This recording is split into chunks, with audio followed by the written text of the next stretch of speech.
Thank you, Mr. Chairman, and Mr. Secretary, and your Deputy Secretaries for being here. I'm Garth Everett from Lycoming County, and I think that there'll be some other folks that'll be talking about Marcellus development, probably at length, I would guess, later. But I would just wanted to highlight one little issue, and given the concern for the environment and the number of wells and the pipelines that has been pointed out, and our desire to, enhance and minimize the environmental footprint of the development.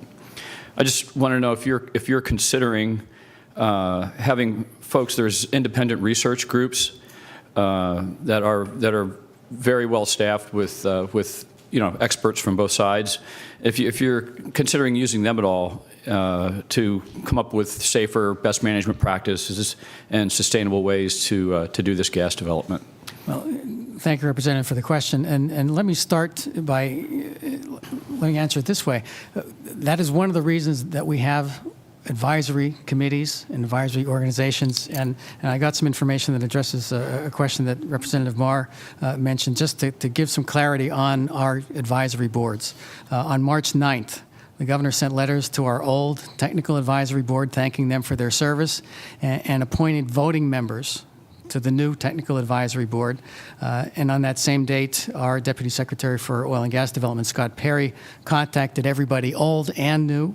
And I frankly am not sure why the website was not updated. I do have the names, Representative Marr. We can certainly provide them to you, and we'll do that as soon as the meeting concludes today. But your question, Representative, I think it is, when you talk about transparency and integrity, the two things that the governor emphasized to me when he asked me to lead the agency, I think we need to be open to all kinds of input from the regulated community and from every stakeholder.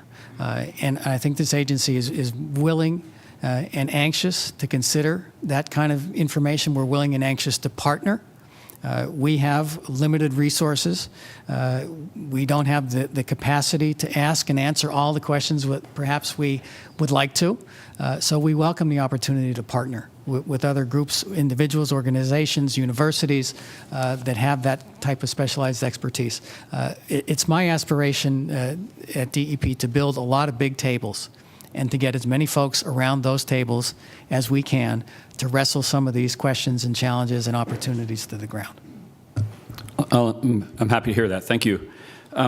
My main questions are going to center around, so you can get your mind and your notebooks around is on the Chesapeake Bay. I'm currently the Pennsylvania chairman of the Chesapeake Bay Commission, and I think one of the questions I have is that we hear about a Chesapeake Bay strategy, and I just would like to kind of hear what your strategy is in our overall Chesapeake Bay strategy. I had some of us from the Chesapeake Bay Commission had a meeting with Director Hanger 2 weeks ago, and I said, in the past, since I've been involved in this for the past 8 years or so with the Chesapeake Bay effort, I hear about our Chesapeake Bay strategy, and this is, this has gone across administrations. I don't see an overarching strategy, that Pennsylvania has. DEP kind of does one thing, maybe agriculture is doing this, DCNR is doing this, and they're all good things, but I don't know that they add up to a strategy. So I was wondering if there's anything in this budget or in your head as to how we're going to how we propose to approach this in the new administration. Well, thank you for the question, Representative, and thank you for your service relative to the Bay. It is clearly a big issue, and it's a priority for the governor. I think it's fair to say that we can do better. The Commonwealth has relied on incentives and voluntary compliance in order to achieve our Bay targets, and we're not reaching them.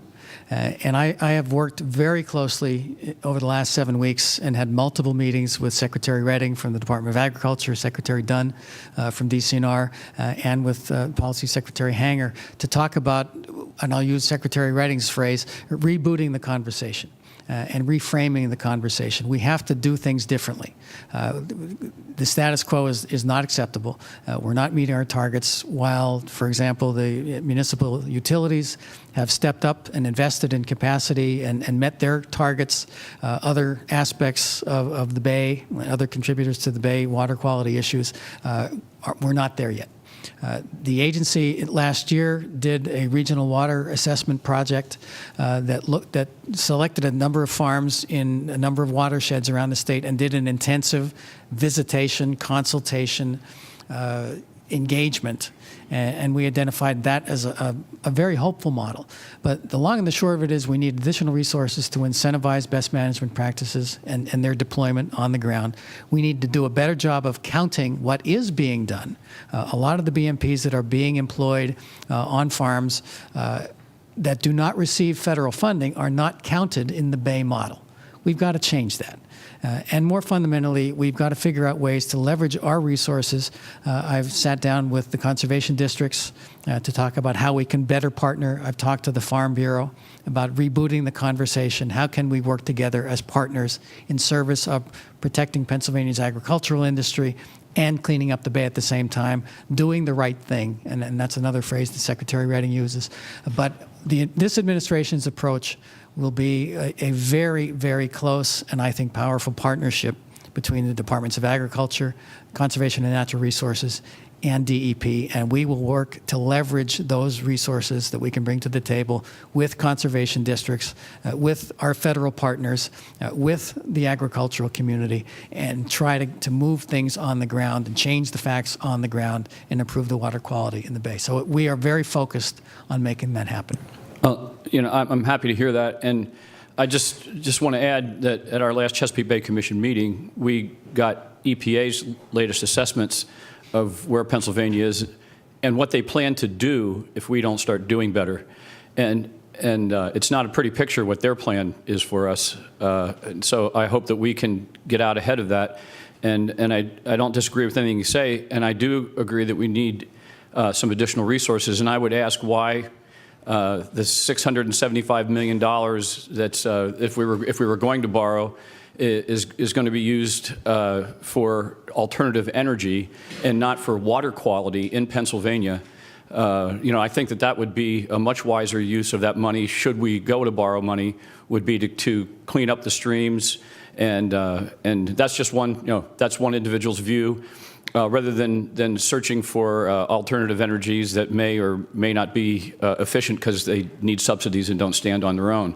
So that would just be my one comment to that. And my other general comment and question to you about the $675 million, the borrowing part of it, is have you done any looking into the idea of whether that's even constitutional or not?